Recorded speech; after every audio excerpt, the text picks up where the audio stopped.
The Commonwealth of Nations, or the Commonwealth, is an intergovernmental organisation of 53 member states that were mostly territories of the former British Empire. The Commonwealth operates by intergovernmental consensus of the member states, organised through the Commonwealth Secretariat, and non-governmental organisations organised through the Commonwealth Foundation. The Commonwealth dates back to the mid-20th century with the decolonisation of the British Empire through increased self-governance of its territories. It was formally constituted by the London Declaration in 1949, which established the member states as free and equal. The symbol of this free association is Queen Elizabeth II, who is the head of the Commonwealth. The Queen is also the monarch of 16 members of the Commonwealth, known as Commonwealth realms. The other Commonwealth members have different heads of state. 32 members are republics and 5 are monarchies with a different monarch.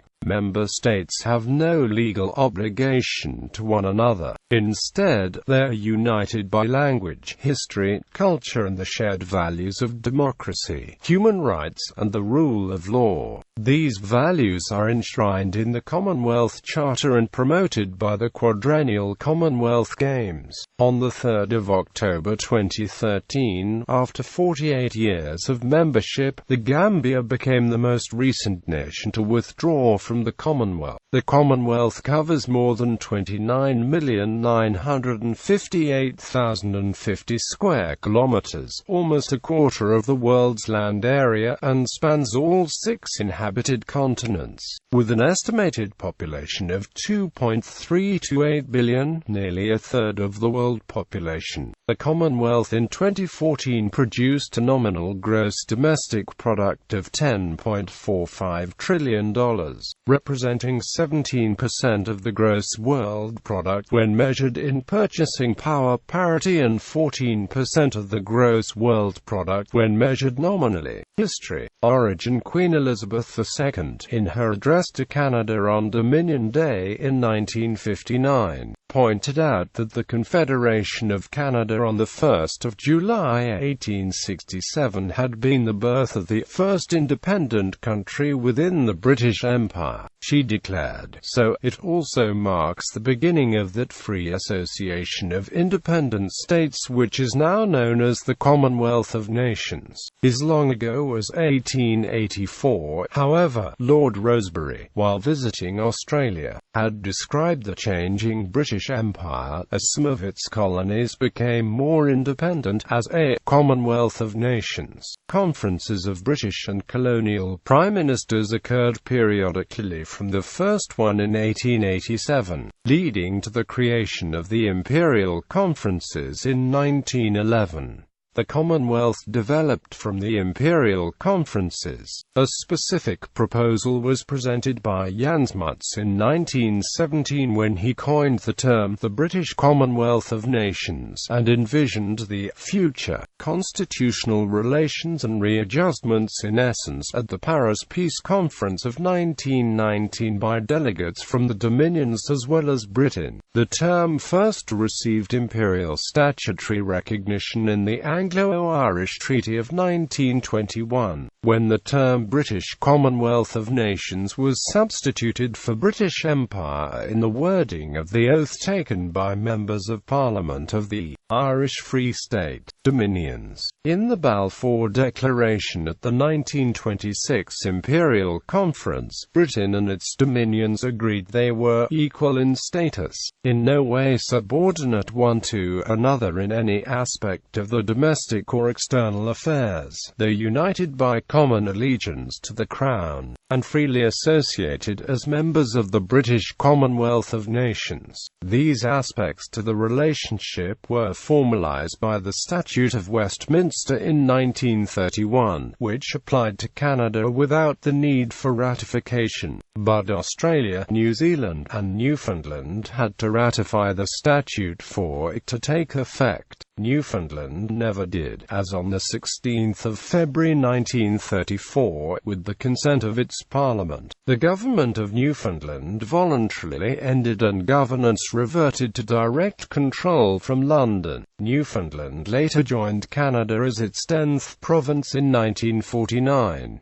Australia and New Zealand ratified the statute in 1942 and 1947 respectively, although the Union of South Africa was not among the dominions that needed to adopt the Statute of Westminster for it to take effect. Two laws, the Status of the Union Act 1934 and the Royal Executive Functions and Seals Act of 1934, were passed to confirm South Africa's status as a sovereign state. After World War II ended, the British Empire was gradually dismantled to the 14 British overseas territories still held by the United Kingdom. In April 1949, following the London Declaration, the word British was dropped from the title of the Commonwealth to reflect its changing nature. Burma and Aden are the only states that were British colonies at the time of the war not to have joined the Commonwealth upon independence. Former British protectorates and mandates that did not become members of the Commonwealth are Egypt, Iraq, Transjordan, British Palestine, Sudan, British Somaliland, Kuwait, Bahrain, Oman, Qatar, and the United Arab Emirates. Republics. On the 18th of April 1949, Ireland formally became a republic in accordance with the Irish Republic of Ireland Act 1948. Because it did this, it was automatically excluded from the Commonwealth. While Ireland had not actively participated in the Commonwealth since the early 1930s and was content to leave the Commonwealth, other dominions wished to become republics without losing Commonwealth ties. The issue came to a head in April 1949 at a Commonwealth Prime Ministers meeting in London. Under the London Declaration, India agreed that, when it became a republic in January 1950, it would accept the British sovereign as a symbol of the free association of its independent member nations and as such the head of the Commonwealth. Upon hearing this, King George VI told the Indian politician Krishna Menon, "So I've become as such." The other Commonwealth countries recognized India's continuing membership of the association. At Pakistan's insistence, India was not regarded as an exceptional case and it was assumed that other states would be accorded the same treatment as India. The London Declaration is often seen as marking the beginning of the modern Commonwealth. Following India's precedent, other nations became republics, or constitutional monarchies with their own monarchs, while some countries retained the same monarch as the United Kingdom. But the monarchies developed differently and soon became fully independent of the British monarchy. The monarch is regarded as a separate legal personality in each realm, even though the same person is monarch of each realm. New Commonwealth. As the Commonwealth grew, Britain and the pre-1945 dominions became informally known as the Old Commonwealth, and planners in the interwar period, like Lord Davies, who had also taken a prominent part in building up the League of Nations Union in the United Kingdom, in 1932 founded the New Commonwealth Society, of which British section Winston Churchill became the president. This new society was aimed at the creation of an international air force to be the arm of the League of Nations, to allow nations to disarm and safeguard the peace. The term New Commonwealth has been used in Great Britain to refer to recently decolonised countries, predominantly non-white and developing. It was often used in debates about immigration from these countries. Plan G and inviting Europe to join, at a time when Germany and France, together with Belgium, Italy, Luxembourg, and the Netherlands, were planning for what later became the European Union, and newly independent African countries were joining the Commonwealth. New ideas were floated to prevent Britain from becoming isolated in economic affairs. British trade with the Commonwealth was 4 times larger than trade with Europe. The British government under Prime Minister Anthony Eden considered in 1956 and 1957 a Plan G to create a European free trade zone while also protecting the favoured status of the Commonwealth. Britain also considered inviting Scandinavian and other European countries to join the Commonwealth so it would become a major economic common market. At one point in October 1956, Eden and French Prime Minister Guy Mollet discussed having France join the Commonwealth. Nothing came of any of the proposals. Structure. Head of the Commonwealth. Under the formula of the London Declaration, Queen Elizabeth II is the head of the Commonwealth, a title that is by law a part of Elizabeth's royal titles in each of the Commonwealth realms. The 16 members of the Commonwealth that recognize the Queen as their monarch. However, when the monarch dies, the successor to the crown does not automatically become head of the Commonwealth. The position is symbolic, representing the free association of independent members, the majority of which are republics, and 5 have monarchs of different royal houses. Commonwealth heads of government meeting. The main decision-making forum of the organization is the biennial Commonwealth Heads of Government meeting, where Commonwealth heads of government, including prime ministers and presidents, assemble for several days to discuss matters of mutual interest.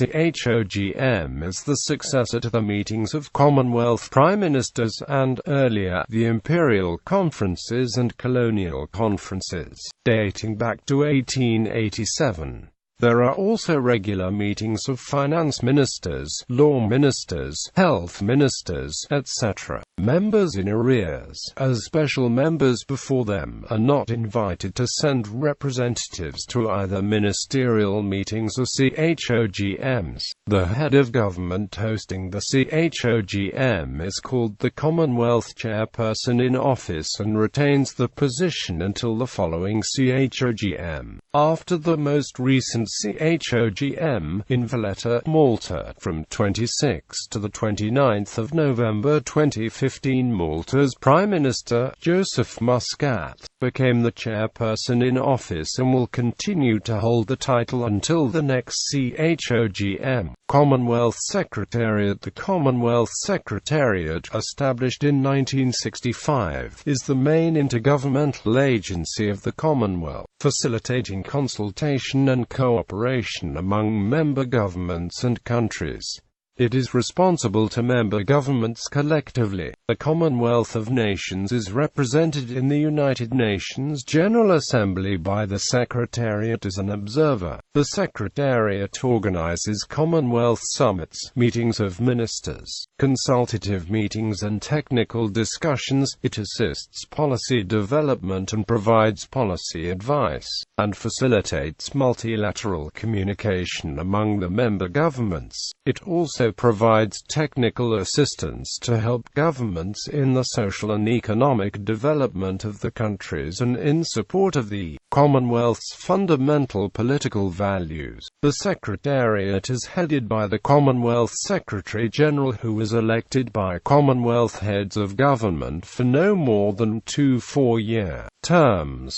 The Secretary-General and 2 Deputy Secretaries-General direct the divisions of the Secretariat. The present Secretary-General is Patricia Scotland, Baroness Scotland of Asthall, from Dominica, who took office on 1 April 2016, succeeding Kamalesh Sharma of India. The first Secretary-General was Arnold Smith of Canada, followed by Sishadath Ramphal of Guyana, Chief Emeka Enioku of Nigeria, and Don McKinnon of New Zealand. Commonwealth Citizenship and High Commissioners in recognition of the shared heritage and culture. Commonwealth countries are not considered to be foreign to each other. The exception is Australia, where no such distinction is made, in the High Court case of Sue v. Hill. Other Commonwealth countries were held to be foreign powers. Similarly, in Nolan v. Minister for Immigration and Ethnic Affairs, the nationals of other Commonwealth realms were held to be aliens. When engaging bilaterally with one another, Commonwealth governments exchange high commissioners instead of ambassadors.